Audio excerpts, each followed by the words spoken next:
FIA کے ہاتھوں money laundering کے الزام میں گرفتار گجرات چیمبر آف کامرس کے سابق ایگزیکٹو ممبر کرنسی ڈیلر مزین حمید بٹ کو سیشن عدالت نے ضمانت پر رہا کر دیا۔ میرے خلاف جھوٹا مقدمہ درج کیا گیا، مزین حمید بٹ کا بیان۔ ضلع گجرات کے 23 تھانوں میں مقدمات کے اندراج میں تھانہ سول لائن پھر بازی لے گیا۔ 3 ماہ میں مقدمات کی ڈبل سینچری مکمل۔ تھانہ ڈنگا، صدر کھاریاں، تھانہ کنجا میں 3 ماہ میں 150 مقدمات درج۔ ویر مکاؤ مہم کا آغاز۔ ضلع گجرات کی 50 بڑی دشمن کے راضی نامے کروانے کے لیے پلان تشکیل۔ RPO طارق عباس قریشی، DPO سید علی محسن نے 23 تھانوں کی مصالحتی کمیٹیوں کو ٹاسک سونپ دیا۔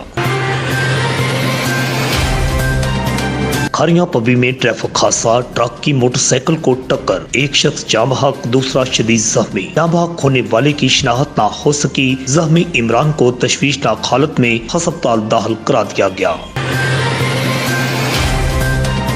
موبائل ڈیلرز ایسوسی ایشن کھاریاں کے عہدیداران اور ممبران کا پریس کلب کے سامنے PTA کے خلاف احتجاج۔ موبائل ڈیلرز کا معاشی قتل بند کیا جائے، حکومت سے مطالبہ، PTA کے خلاف نعرے بازی۔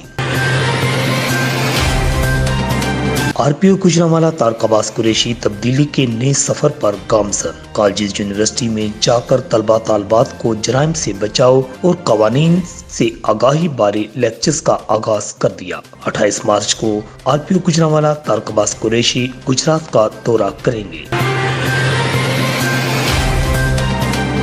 کوٹلہ کے علاقہ شیخ پور سریا کے مقدمہ کا فیصلہ۔ دہشت گردی کی دفعات حذف، چودھری عابر رضا سمیت تمام ملزمان کو بری کر دیا گیا۔ شیخ پور فائرنگ واقعہ میں چودھری عابر رضا، چودھری شاہی رضا سمیت ان کے ساتھیوں کے خلاف مقدمہ درج ہوا تھا۔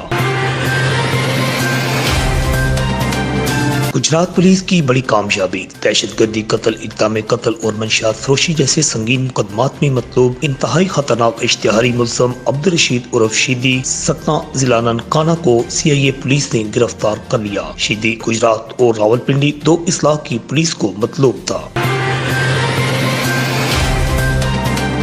گجرات کے علاقہ کڑیانوالہ میں کھیت میں پڑا بارودی مواد پھٹ گیا۔ آئنس کے پھٹنے سے گجرانوالہ کا رہائشی 25 سالہ نوجوان رحمان عظیم شدید زخمی ہو گیا۔ ایک پاؤں جسم سے الگ، تشویشناک حالت میں ہسپتال داخل کرا دیا گیا۔